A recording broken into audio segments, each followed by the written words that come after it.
السلام عليكم ورحمة الله وبركاته. ازيكم عاملين ايه؟ يا رب يكون كلكم بخير. وصفتنا النهارده جميلة جدا، رح نعمله طبق مسقعة بطريقة جميلة جدا وسهلة وبسيطة واحلى من بتاع المطاعم. وزي ما انتم شايفين انا معايا برنجانية تطلع نص كيلو، معايا ربع كيلو فلفلة رومي على فلفلة الحراقة حسب اختيارك في الحراق. وطبعا البرنجانة بتاعتي غسلاها حلو زي ما انتم شايفين كده، ما شاء الله تبارك الله. ويلا على كده نسمو بسم الله ونقطع الفلفلة بتاعتنا ونشيل البذور بتاعتها. ولو أول مرة تشوفي قناتي ما تنسيناش في اللايك والاشتراك. عايزة تقطعي قطعتين تقطعي 3 براحتك انتي، في قطعي الفلفلة. أنا طبعا راح أعمل جنبيها طبق بطاطس أحطها فيها، بيدي طعم جميل جدا في المسقعة. المسقعة جميلة جدا، والفلفلة كتيرة في السوق، والبرنجان ما شاء الله، وأحلى برنجان تكليف الصيف. البرنجان بتاع الصيف جميل جدا يا جماعة، يبقى خفيف ومفهوش بذور. حبيت ان انا اعمل طبق المسقعه ده للبنات المبتدئين. لو مشيت على خطواتي راح تعملي احلى طبق مسقعه، وسهل جدا وبسيط. واتمنى الناس اللي بتشاهدني تعمل لي لايك واشتراك. انا ربنا يعلم يا جماعه انا بعمل لايكات واشتراكات على كل القنوات اللي بتبعت لي. مش بسيب ولا فيديو، وبعمل بزياده، وبعمل اشتراكات كتير. في ناس بتعمل لي وفي ناس بتعمل، وكل واحد وضميره. انا مش بتكلم خالص في كل فيديوهاتي ان انا على لايكات ولا على اشتراكات. نادر قوي اللي انا بتكلم على اللايكات والاشتراكات. المشاهدات قليلة جدا، في اللي بيحضر وفي اللي ما حضرش. اتمنى ان الناس بتشاهد الفيديو وحتى لو كان 4 دقايق. اتمنى يعني عشان انا بشاهد بحط لايكات وربنا يعلم. وانتوا عارفين ان المحتوى بتاع الطبخ صعب جدا في التصوير وفي الطبخ وفي التحضير وفي كل حاجة. وربنا يدينا على قد تعبنا يا رب، وربنا يبعت لنا ولاد الحلال اللي تدعمنا لكل قناتنا. انا اسفة لو كنت تقلت عليكم.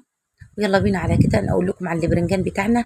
عشان ما ياخدش معانا زيت راح نحط له حاجة جميلة جدا. ياخد معاكي ممكن نص ساعة ساعة كده اهو. انا معايا مصفى، قطعت انا طبعا البرنجان مكعبات زي ما انتم شايفين كده، وقشرته. لو انت عايزه تحطيه بالقشر بتاعه حطيه براحتك انت. انا معايا معلقه ملح وهرشها عليه واسيبه لمده ساعه ينزل كل الميه بتاعته، عشان خاطر ما يشربش منك زيت خالص.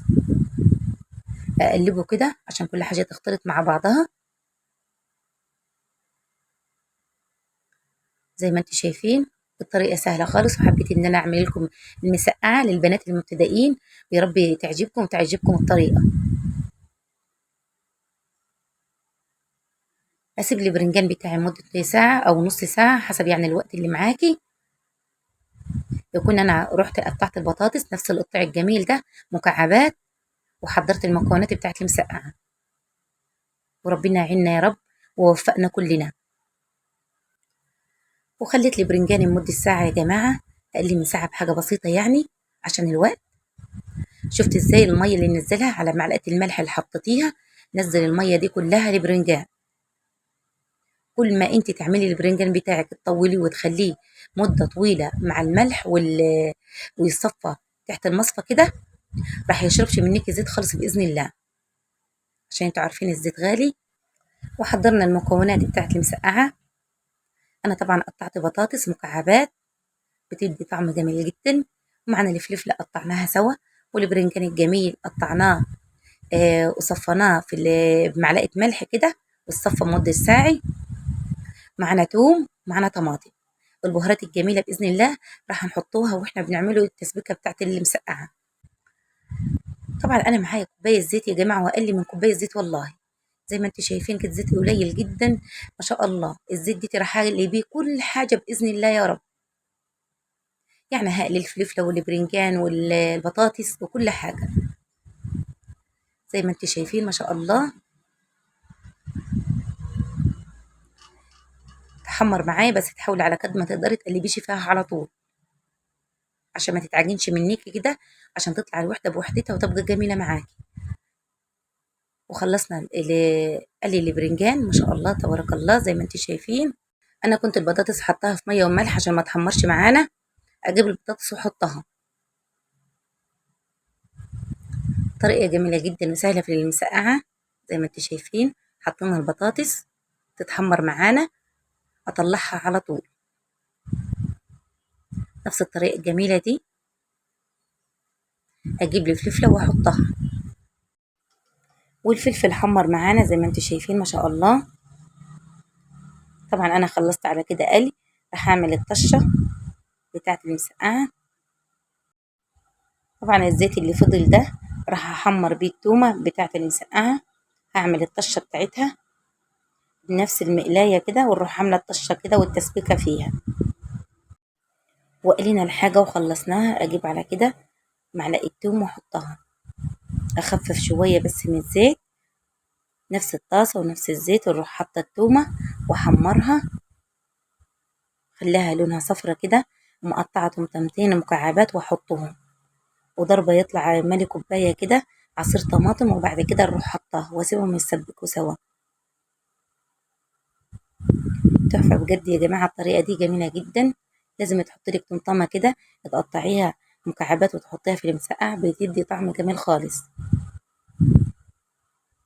عصير طماطم كده يطلع نص كوباية أو كوباية حسب الكمية اللي تحبيها تعمليها، واسيبها تتسبك.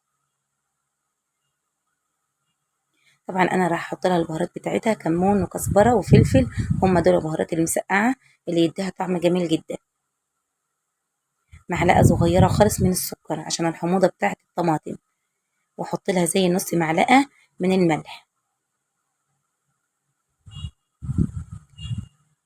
سبكت معانا وجميلة جدا زي ما انتم شايفين ما شاء الله تبارك الله.